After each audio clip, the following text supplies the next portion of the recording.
Renungan Kefas. 3 fungsi gereja.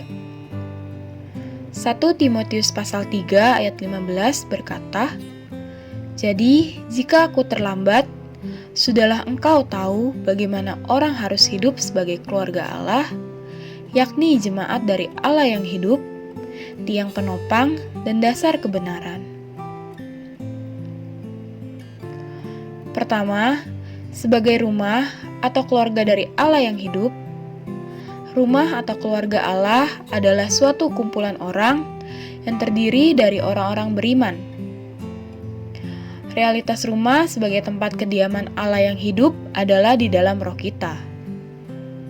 Karena itu, kita harus hidup dan berperilaku di dalam roh kita, sehingga di dalam rumah ini Allah dapat dinyatakan sebagai Allah yang hidup.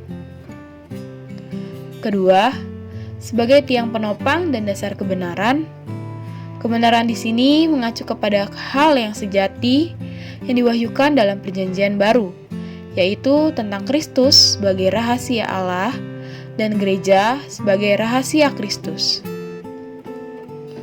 Ketiga, sebagai rahasia ibadah, yaitu Allah menyatakan diri dalam rupa manusia. Gereja sebagai Allah yang menyatakan diri dalam rupa manusia tentu merupakan suatu rahasia yang di luar jangkauan pengertian manusia. Hal ini mengacu kepada sesuatu yang tidak dapat dijelaskan. Apa yang kita perbuat dalam hidup gereja?